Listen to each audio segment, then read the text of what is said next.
हम लोग chapter continue कर रहे हैं सरफेस केमिस्ट्री, और लास्ट क्लास में हमने एडजॉर्प्शन और एब्जॉर्प्शन के बारे में बात किया। आज हम थोड़ा सा एडजॉर्प्शन को और आगे समझने की कोशिश करते हैं कि आखिर किस तरीके से एडजॉर्प्शन होता है। राइट, ये दो अलग अलग एग्जाम्पल मैं लेके चल रहा हूँ। पहला जो एग्जाम्पल लेके चल रहा हूँ उस एग्जाम्पल में मान लीजिए ये कोई एडजॉर्बेंट है, दिस इज एडजॉर्बेंट, और ये किसी एडजॉर्बेट को एडजॉर्ब करता है। राइट, एडजॉर्बेट को अपने सरफेस पर एडजॉर्ब कर लेगा। Right, these are the adsorb at surface. Right, और ये दूसरे केस में ये जो एडजॉर्बेंट है ये एडजॉर्बेट को ना केवल अपनी सरफेस पर एडजॉर्ब करेगा बल्कि उसके साथ केमिकल बॉन्ड बनाएगा, उसके ओल्ड बॉन्ड ब्रेक करने में मदद करेगा और नए बॉन्ड बनाने में हेल्प करेगा। तो एडजॉर्प्शन यहाँ दो अलग अलग टाइप का हो रहा है। पहले वाले एडजॉर्प्शन में जो एडजॉर्बेंट है वो एडजॉर्बेट को अपने साथ वीक फिजिकल फोर्सेज से जोड़ रहा है। फिजिकल फोर्सेज का मतलब है जैसे वंडरवाल फोर्सेज, जहाँ केमिकल बॉन्ड नहीं बनते हैं। जबकि दूसरी तरफ जो एडजॉर्बेंट है वो एडजॉर्बेट को अपनी सरफेस पर केमिकल फोर्सेज से जोड़ रहा है, जैसे केमिकल बॉन्ड है। यहां पर पहले केस में एडजॉर्बेट एडजॉर्ब होगा, लेकिन किस फोर्स से? वंडरवाल फोर्स से, फिजिकल फोर्स से। केमिकल बॉन्ड नहीं बनेगा, फिजिकल फोर्स से जुड़ा होगा। यहां पर एडजॉर्बेट एडजॉर्ब होगा, लेकिन एडजॉर्बेंट के साथ जाके क्या बनाएगा? केमिकल बॉन्ड बनाएगा। क्लियर है चीज? तो दो तरह का एडजॉर्प्शन हुआ। पहला एडजॉर्प्शन जहां पर फिजिकल फोर्स काम कर रही है, जैसे वंडरवाल फोर्स, एडजॉर्बेंट और एडजॉर्बेट के बीच में फिजिकल फोर्स काम कर रही है। और दूसरा केस जहां एडजॉर्बेंट और एडजॉर्बेट के बीच में केमिकल फोर्सेस काम कर रही है, जैसे केमिकल बॉन्ड। तो एडजॉर्प्शन को depending upon the interaction between adsorbent and adsorbate, adsorbent और एडजॉर्बेट के इंटरेक्शन के ऊपर, आधार के ऊपर आप एडजॉर्प्शन को दो पार्ट में क्लासिफाई कर सकते हो।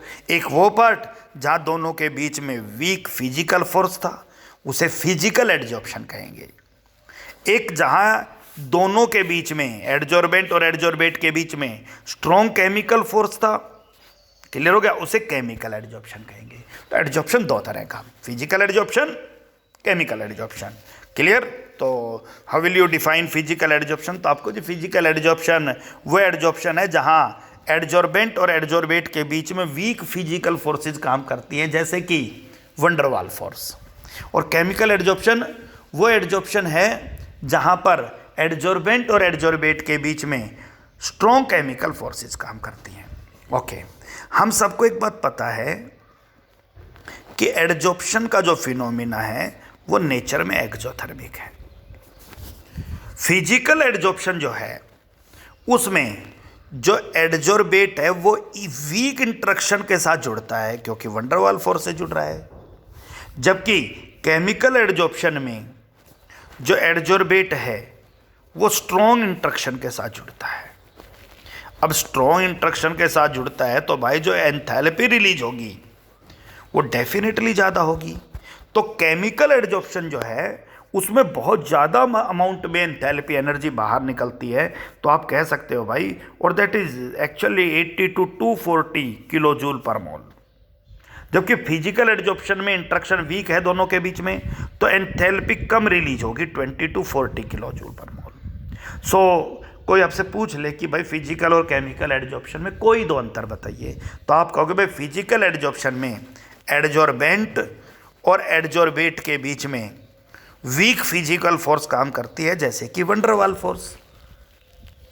जबकि केमिकल एडजॉर्प्शन में एडजॉर्बेंट और एडजॉर्बेट के बीच में स्ट्रॉन्ग केमिकल फोर्स काम करती है, जैसे कि केमिकल बॉन्ड है।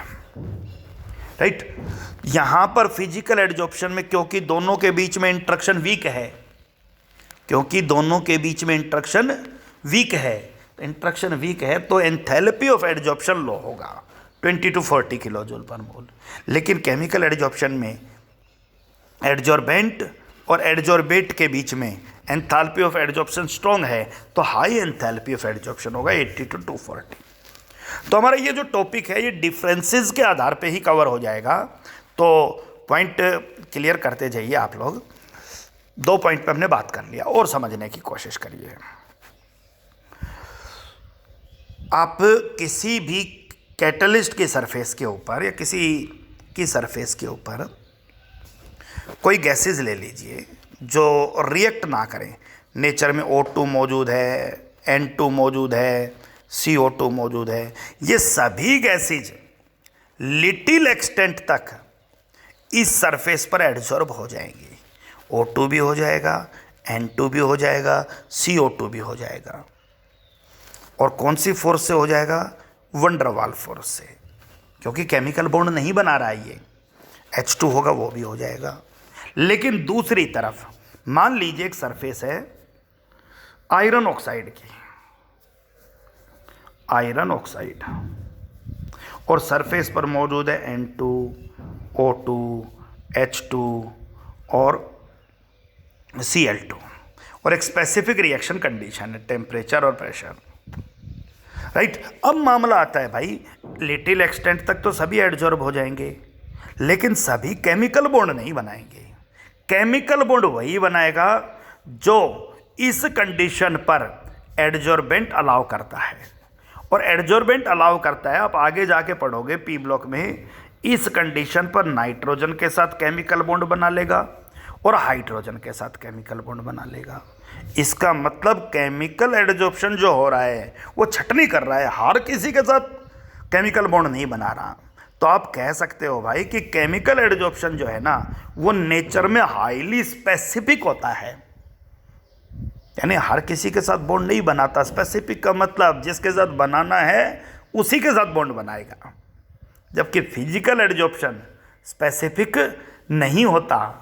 हर एडजॉर्बेट लिटिल एक्सटेंट तक, कोई कम कोई ज़्यादा, जरूर एडजॉर्बेंट की सरफेस पर एडजॉर्ब होंगे।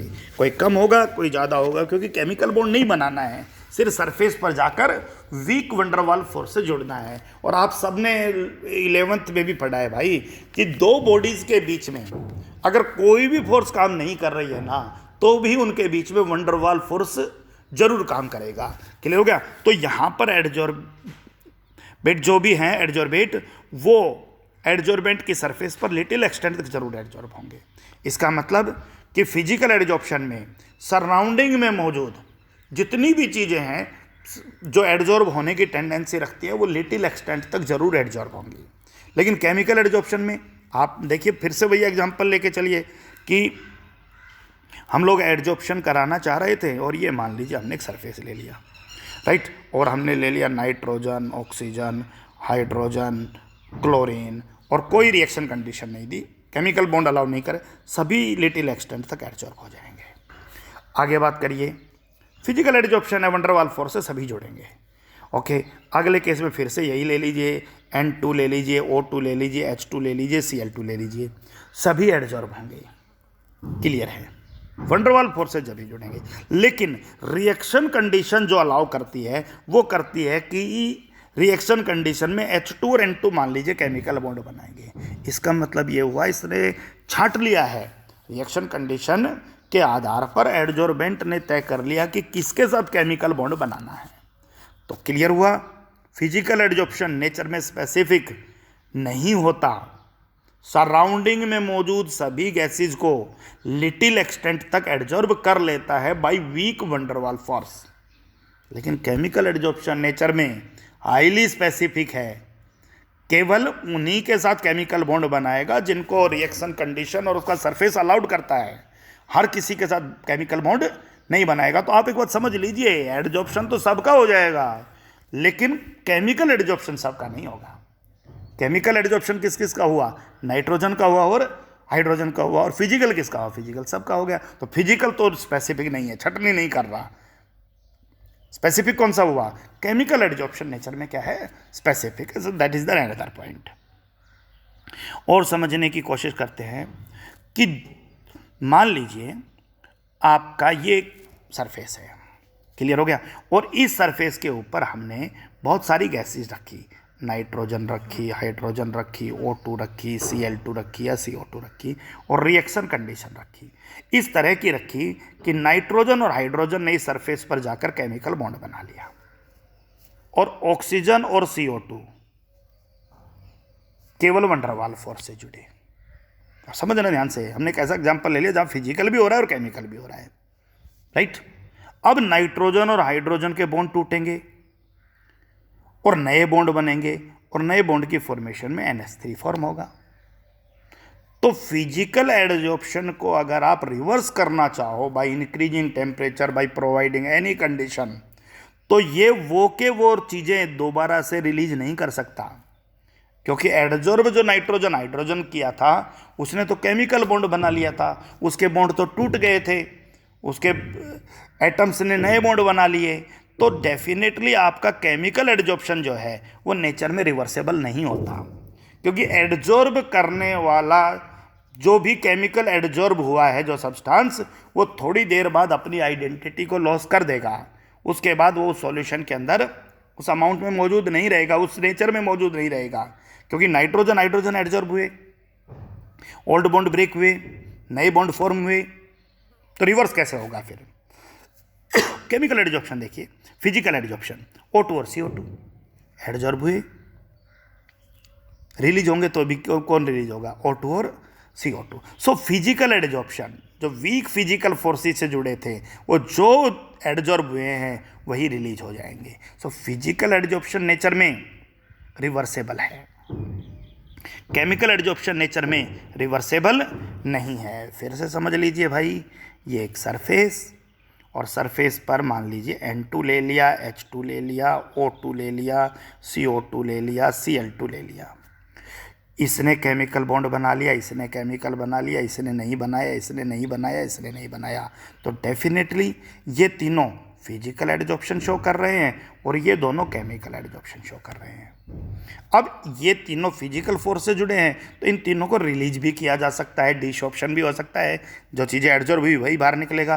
तो फिजिकल एडजॉर्प्शन नेचर में रिवर्सेबल होता है, लेकिन केमिकल एडजॉर्प्शन में जब ये जुड़ गए तो केमिकल बॉन्ड बन गया, ये ब्रेक हो गए, NH3 का फॉर्मेशन हो गया। अब N2 और H2 इजेक्ट नहीं हो सकते हैं, एस्केप नहीं कर सकते हैं।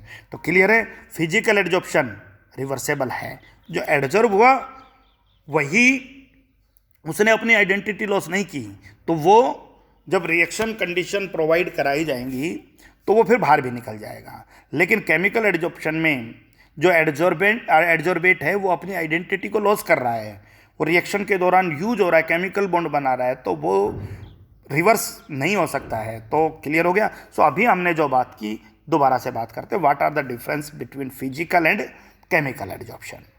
पॉइंट टू पॉइंट बात कर लेते हैं और फिर समझते हैं फिजिकल एडजॉर्प्शन और केमिकल एडजॉर्प्शन। एडजॉर्बेंट और एडजॉर्बेट के बीच में weak physical force, low enthalpy of adsorption, right, सभी को लिटिल एक्सटेंट तक एडजॉर्ब करता है, so not specific in nature. और जो एडजॉर्ब हुआ है वो वीक फोर्स से एडजॉर्ब हुआ है, बाहर भी निकल जाएगा, सो नेचर में रिवर्सेबल। केमिकल एडजॉर्प्शन, एडजॉर्बेंट और एडजॉर्बेट के बीच में strong chemical force, enthalpy of adsorption high होता है, सभी को एडजॉर्ब नहीं करता, सबके साथ केमिकल बॉन्ड नहीं बनाता, सो हाईली स्पेसिफिक है। और जो चीज़ एडजॉर्ब हुई है वो चीज़ रिलीज नहीं होगी, क्योंकि उसने केमिकल बॉन्ड बना लिया है। क्लियर हो गया? इसका मतलब नेचर में इरिवर्सेबल है।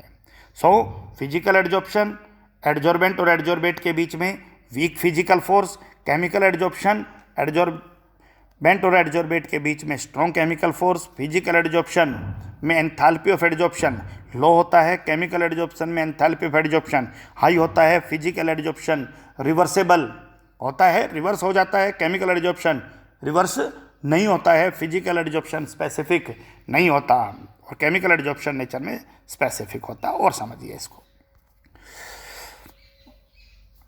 फिजिकल एडजॉर्प्शन डिपेंड्स करता है गैस के नेचर के ऊपर, क्योंकि आप एक बात समझिए कि ये एडजॉर्प्शन है, अब मान लीजिए 3 गैसेज हमने ली, ए, बी और सी, और ये तीनों गैसेज का अलग अलग नेचर है। नेचर को समझने के लिए हम एक टॉपिक का सहारा ले लेते हैं, दैट इज क्रिटिकल टेम्परेचर। याद कीजिए अपने प्रीवियस नॉलेज, वो टेम्परेचर जिससे अबाव किसी गैस को आप लिक्विफाई ना कर पाओ, चाहे कितना ही प्रेशर अप्लाई कर लो, उसे क्रिटिकल टेम्परेचर कहते हैं। तो पहले क्रिटिकल टेम्परेचर का पॉइंट ही क्लियर कर लेते हैं, आगे भी कई जगह इसका जिक्र आ जाता है क्रिटिकल टेम्परेचर का, कि गैस ए और गैस बी, इसका क्रिटिकल टेम्परेचर 400 डिग्री सेल्सियस और इसका critical temperature 600 degree Celsius, right. इसका मतलब ये हुआ कि ये गैस ए है, ये अबाव 400 लिक्विफाई नहीं हो सकती। This is the last temperature at which this gas can be liquefied. और गैस बी 600 से अबाव लिक्विफाई नहीं हो सकती। अगर मैं बात करूं 590 डिग्री सेल्सियस पर कौन सी गैस लिक्विफाई हो सकती है, तो आप कहो जी बी लिक्विफाई हो सकती है, क्योंकि ये 600 के बाद लिक्विफाई नहीं हो सकती और ए 400 के बाद लिक्विफाई नहीं हो सकती। इसका मतलब ये हुआ कि जिसका क्रिटिकल टेम्परेचर ज़्यादा, वो इजीली लिक्विफाई हो सकती है। क्लियर हो गया? कई बार स्टूडेंट इसको भी जल्दबाजी में गलत उल्टा लिख देता है। आप समझिए ना ध्यान से कि जब गैस ए को आप 401 पे लिक्विफाई नहीं कर पा रहे हो और गैस बी को 401 पे लिक्विफाई कर पा रहे हो, तो इसका मतलब मोर लिक्विफेबल गैस कौन सी हुई? जो लिक्विफाई हो पा रही है इवन एट हाई टेम्परेचर। जो gas even at high temperature liquefy हो रही है वो ज़्यादा लिक्विफेबल गैस है। क्लियर हो गया कि नहीं हो गया? तो जिस गैस का क्रिटिकल टेम्परेचर जितना हाई होगा वो उतनी ही मोर लिक्विफेबल गैस होगी, और जितनी ज़्यादा लिक्विफेबल गैस होगी उतना ही वो गैस एडजॉर्बेंट की सरफेस पर ज़्यादा इजीली होल्ड रहेगी। इसका मतलब ये हुआ भाई, नेचर का मतलब क्लियर है कि जो गैसेज इजीली लिक्विफेबल गैसेज हैं वो ज़्यादा इजीली एडजॉर्ब हो जाती है। और इजीली लिक्विफेबल किसको कह रहे हो? जिस गैस का क्रिटिकल टेम्परेचर हाई है वो मोर लिक्विफेबल गैस है। क्लियर हो गया? और जो मोर लिक्विफेबल गैस है इसका मतलब ये हुआ कि वो इजीली एडजॉर्ब हो जाएगी, फिजिकल एडजॉर्प्शन। तो फिजिकल एडजॉर्प्शन किस पे डिपेंड करता है? नेचर ऑफ गैस के ऊपर। नेचर ऑफ गैस का मतलब है कि जो गैस मोर लिक्विफेबल है, मतलब जिसका क्रिटिकल टेम्परेचर हाई है, वो इजीली एडजॉर्ब होगी। और जो गैस मोर लिक्विफेबल नहीं है, जिसका क्रिटिकल टेम्परेचर लो है, क्लियर हो गया, वो उतना इजीली एडजॉर्ब नहीं होगी। और केमिकल एडजॉर्प्शन में नेचर की बात करें तो बहुत सरल है नेचर, कि भाई जो रिएक्ट करेगा वो बॉन्ड बनाएगा, जो रिएक्ट नहीं करेगा वो केमिकल एडजॉर्प्शन शो नहीं करेगा। तो नेचर का मतलब तो क्लियर हो गया ना। मैंने जब 4 एग्जांपल लिया, N2O2H2, ये बॉन्ड बना रहा है, ये बॉन्ड बना रहा है, ये बॉन्ड नहीं बना रहा उसी कंडीशन में।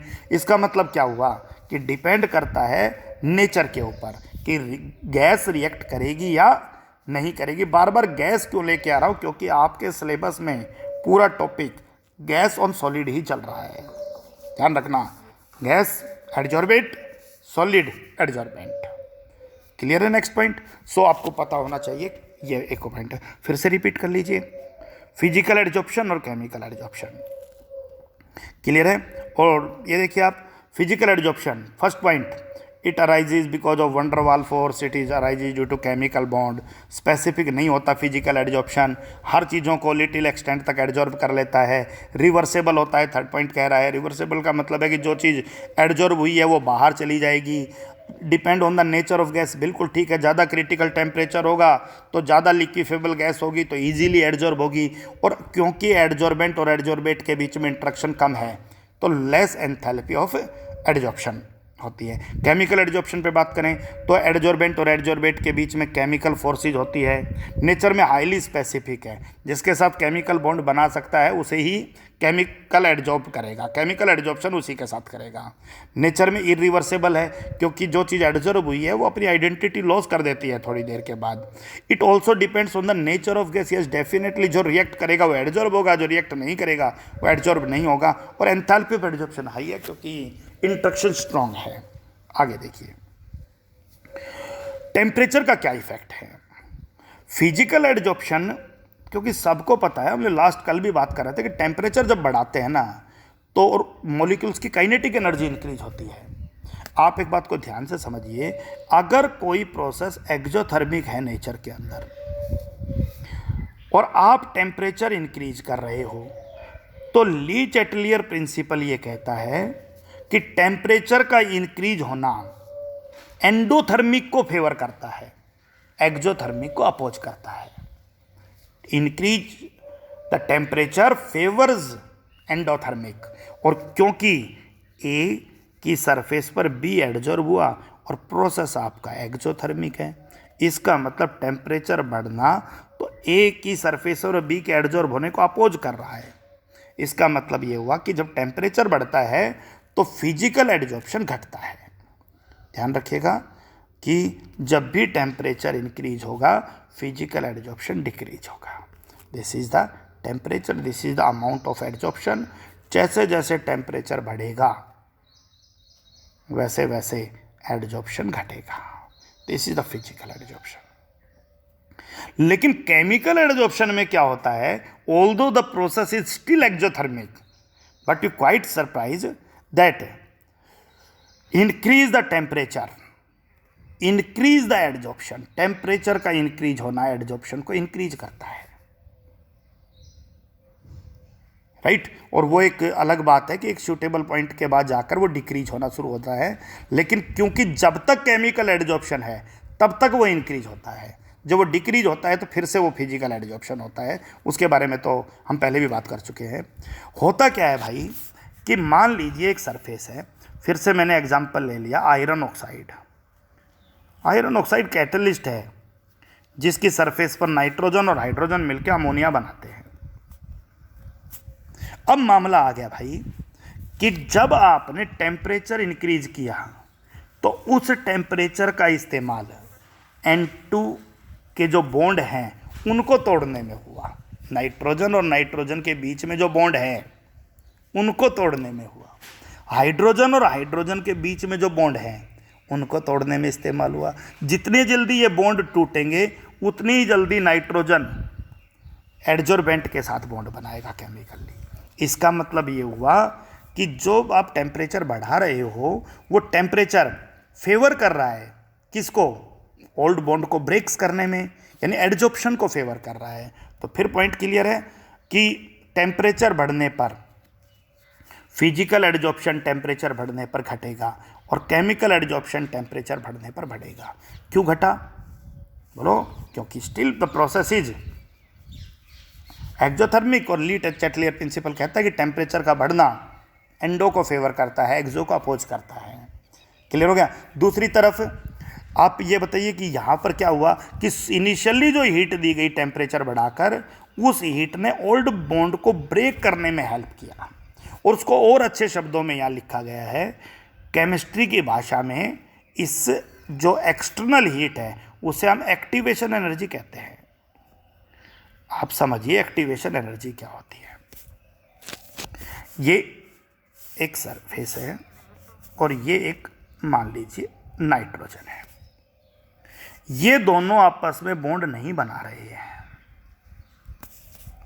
इसका मतलब इनमें बॉन्ड बनाने के लिए सफिशिएंट एनर्जी नहीं है। इन दोनों के पास सफिशिएंट एनर्जी नहीं है बॉन्ड बनाने के लिए। तो हमने बाहर से कुछ एनर्जी सप्लाई की। जो एक्सटर्नल एनर्जी सप्लाई की जाती है ना बाहर से, उसे एक्टिवेशन एनर्जी कहते हैं। Activation energy, the external energy that is supplied from external source is called activation energy. और जैसे ही उनको एक्टिवेशन एनर्जी मिला, और एक्टिवेशन एनर्जी मिलते ही उनकी एनर्जी रिएक्शन करने के लिए सफिशिएंट हो गई। क्लियर हो गया कि नहीं हो गया? तो वैसे ही वो एडजॉर्ब हो जाएगा। वो जो एडजॉर्ब हो गई ना, उस समय जो एनर्जी होगी उसे थ्रेशोल्ड एनर्जी कहते हैं। थ्रेशोल्ड एनर्जी रिएक्टिंग मॉलिक्यूल के पास रिएक्शन करने के लिए जो मिनिमम एनर्जी होना चाहिए, उस एनर्जी को थ्रेशोल्ड एनर्जी कहते हैं। दोबारा से समझ लीजिए, एक और सरल एग्जांपल ले लेते हैं, फिर एडजॉर्प्शन पे आ जाते हैं हम। आप एक बात बताइए, ये लकड़ी का टुकड़ा है और ये सराउंडिंग में मौजूद एयर है। सबको पता है जलना है तो ये लकड़ी में मौजूद कार्बन इस O2 के साथ रिएक्ट करेगा, लेकिन ये तो रखा रखा तो नहीं कर रहा। इसका मतलब अभी इन रिएक्टेंट के पास एनर्जी तो है, जिसको इंटरनल एनर्जी कह लो आप, लेकिन वो रिएक्शन करने के लिए सफिशिएंट नहीं है। तो फिर हम क्या करते हैं, बाहर से दिया सलाई लगाकर, लाइटर लगाकर इसको कुछ एनर्जी देते हैं। तो जो एनर्जी हमने बाहर से दी, क्लियर हो गया कि नहीं हो गया? और जैसे इसने जलना शुरू किया, वैसे ही हम ये कहेंगे कि इसकी एनर्जी किसके बराबर हो गई? थ्रेशोल्ड एनर्जी के बराबर हो गई। और बाहर से जो हमने एनर्जी दी है, that energy is called activation energy. तो टेम्परेचर बढ़ाकर जो हीट हमने बाहर से दी है, that energy is called activation energy. Internal energy खुद की एनर्जी थी, बाहर से जो दी वो एक्टिवेशन एनर्जी है। क्लियर हो गया? और जब वो रिएक्शन करने लगे तो उनकी एनर्जी किसके बराबर हो गई है? थ्रेशोल्ड एनर्जी, जो internal energy plus activation energy के बराबर होती है। तो रिएक्टिंग मॉलिक्यूल के पास रिएक्शन करने के लिए जो मिनिमम एनर्जी होना चाहिए, उसे थ्रेशोल्ड एनर्जी कहते हैं। और अगर उनके पास वो मिनिमम एनर्जी नहीं है तो फिर बाहर से कुछ क्या देना पड़ेगा? एक्टिवेशन एनर्जी देना पड़ेगा। क्लियर हो गया?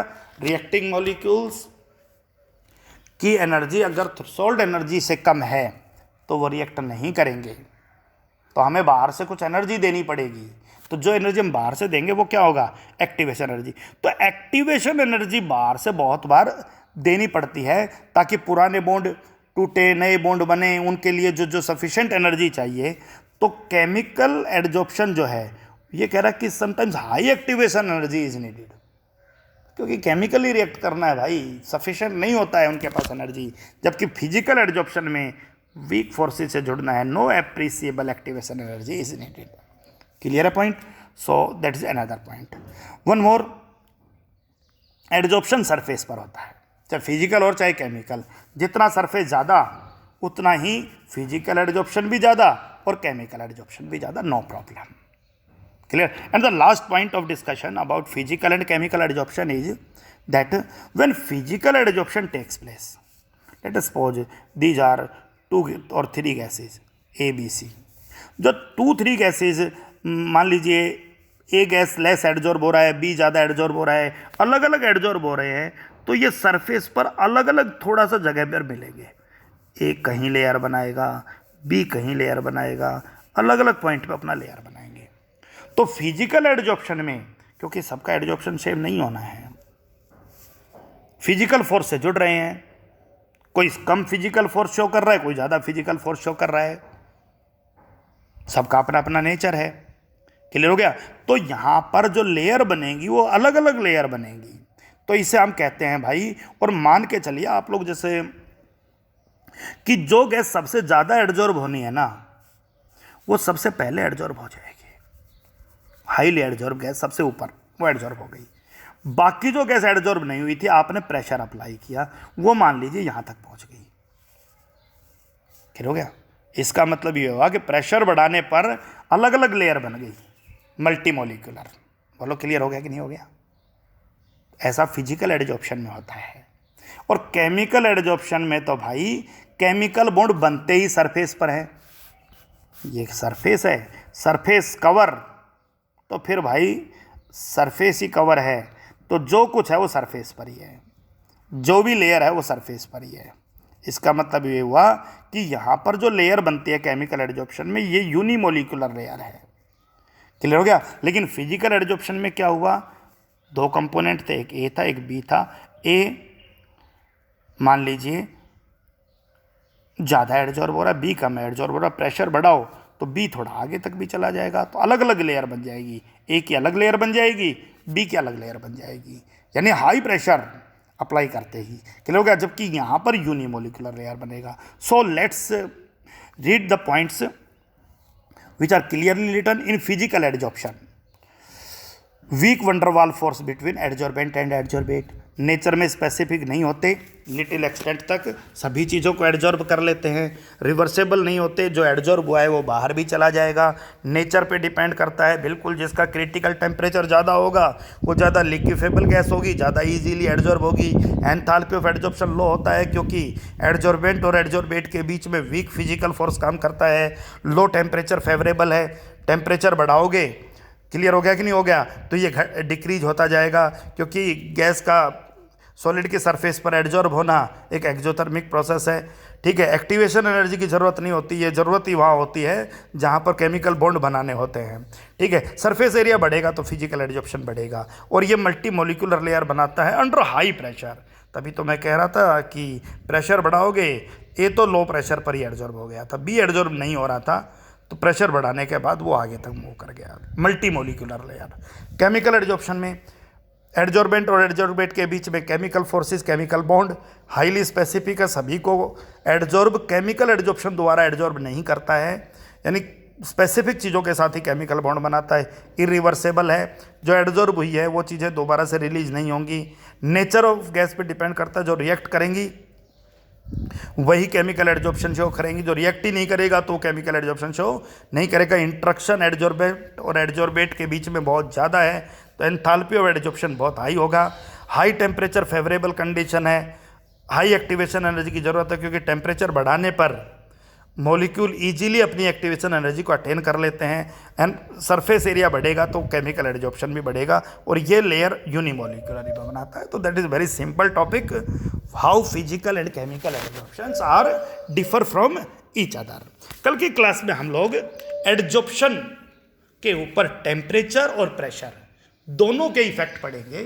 तो जब हम टेम्परेचर का इफेक्ट पढ़ेंगे तो प्रेशर को कांस्टेंट रखेंगे, आइसो बार, याद कीजिए थर्मोडायनेमिक्स, आइसो बार कांस्टेंट प्रेशर। तो हम जब आइसो बार करेंगे तो हम amount of adsorption versus temperature, कि टेम्परेचर के साथ कैसे चेंज हो रहा है, और दूसरा आइसोथर्म, आइसोथर्म टेम्परेचर कांस्टेंट, फिर हम अमाउंट ऑफ एडजॉर्प्शन को प्रेशर के साथ चेंज करके देखेंगे। So that's all for today. आप लोग अच्छे से एनसीईआरटी लाइन टू लाइन पढ़ते जाइए।